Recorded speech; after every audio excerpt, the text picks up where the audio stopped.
প্রত্যেকটি হল এবং ক্যাম্পাসগুলোতে যে গেস্ট রুম কালচার, গেস্ট রুমের নামে যে নির্যাতন, জোর করে মিছিলে নেওয়া আসা, যাবতীয় যে নেগেটিভ রাজনীতি ছিল সেগুলো চিরতরে বন্ধ করার জন্য বাংলাদেশ জাতীয়তাবাদী ছাত্রদল সাধারণ শিক্ষার্থীদের পাশে থাকবে। ঢাকা বিশ্ববিদ্যালয়ের 13টি হল শাখার ছাত্রলীগের নেতৃবৃন্দ সকলে সশরীরে উপস্থিত থেকে এই সোহেল আরিফের উপর হামলার নির্দেশনা দেয়। খুরশেদ আলম সোহেল এবং সাধারণ সম্পাদক আরিফুল ইসলাম আরিফের নেতৃত্বে যে বিগত 2022 সালের 27শে সেপ্টেম্বর ঢাকা বিশ্ববিদ্যালয়ের সম্মানিত ভিসি স্যারের সম্মান যে সময় দিয়েছিল সেই সময় অনুযায়ী তাদের নবগঠিত কমিটি সৌজন্য সাক্ষাৎ উপলক্ষে যখন যাত্রা শুরু করেছিল, তাদেরকে স্যার AF রহমান হলের সম্মুখে উপর্যুপরি হত্যার উদ্দেশ্যে দেশীয় অস্ত্র নিয়ে সশস্ত্র হামলা করেছিল। সেই হামলার ফুটেজ প্রতিটি টেলিভিশন চ্যানেলে রয়েছে এবং সকল প্রিন্ট এবং ইলেকট্রনিক মিডিয়ায়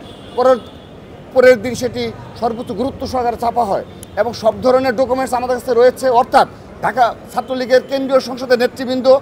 এবং ঢাকা বিশ্ববিদ্যালয়ের ছাত্রলীগের নেতৃবৃন্দ এবং ঢাকা বিশ্ববিদ্যালয়ের 13টি হল শাখার ছাত্রলীগের নেতৃবৃন্দ সকলে সশরীরে উপস্থিত থেকে এই সোহেল আরিফের উপর হামলার নির্দেশনা দেয় এবং সেখানে প্রায় 3 শতাধিক ছাত্রলীগের নেতৃবৃন্দ সশস্ত্র হামলার নেতৃত্ব দেয়, আর বাকিরা পাশে থেকে নির্দেশ দেয় এবং বিষয়টি মনিটরিং করে এবং ক্যাম্পাসের সংলগ্ন এলাকায় যে সকল ছাত্রদলের নেতৃবৃন্দ ছিল সকলের উপর হামলা করে। সেই প্রেক্ষাপটে আমরা আজ সুবিচার পাওয়ার আশায় আদালতে এসেছি। আমাদের ছাত্রলীগের সে সকল নেতৃবৃন্দের মামলা হয়েছে।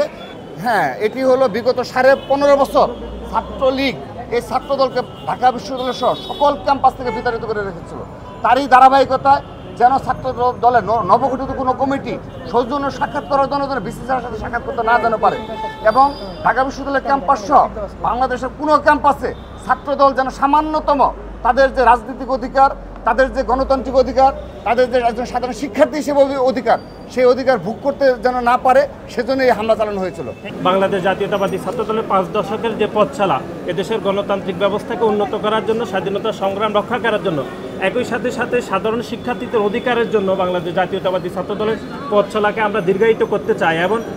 এবং গত 1.5 যুগেরও বেশি সময় ধরে প্রত্যেকটি শিক্ষাঙ্গনে বিশেষ করে হলগুলোতে ছাত্রলীগের সন্ত্রাসীরা যে ভয়ের রাজত্ব কায়েম করেছে, পিটিয়ে মানুষকে মেরে ফেলেছে, দর্শন, গুম, খুন, হামলায় যে জড়িত ছিল সেগুলোর বিচার দাবি করছে এবং আগামীতে সাধারণ শিক্ষার্থী বান্ধব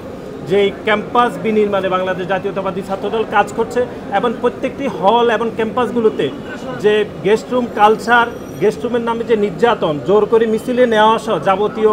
যে নেগেটিভ রাজনীতি ছিল সেগুলো চিরতরে বন্ধ করার জন্য বাংলাদেশ জাতীয়তাবাদী ছাত্রদল সাধারণ শিক্ষার্থীদের পাশে থাকবে এবং একটি সুখী সমৃদ্ধ এবং আগামীর বাংলাদেশ বিনির্মাণে বাংলাদেশ জাতীয়তাবাদী ছাত্রদল সাধারণ শিক্ষার্থীদেরকে পাশে চাই।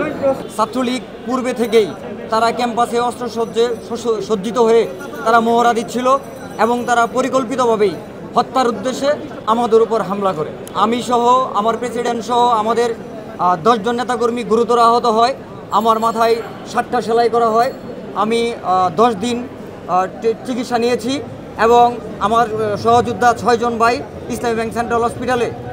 ঢাকা মেডিকেল কলেজ হাসপাতালে প্রাথমিক চিকিৎসা শেষে আমরা 10 দিন ভর্তি ছিলাম হসপিটালে। দীর্ঘদিন পরে হাসিনা পদত্যাগের পরে আমরা বিজ্ঞ আদালতে, ম্যাজিস্ট্রেট আদালতে আজকে এই মামলাটা 23 নম্বর আদালতে মামলাটা করি এবং আমরা বিজ্ঞ আদালত থেকে মামলাটা FIR হিসেবে থানাকে নেওয়ার জন্য অর্ডার করে এখানে 143, 147, 148, 149, 323, 325, 326, 307, 306, 509 এবং 34 দ্বারা এই মামলাটা দণ্ডবিধি দায়ের করি এবং আমরা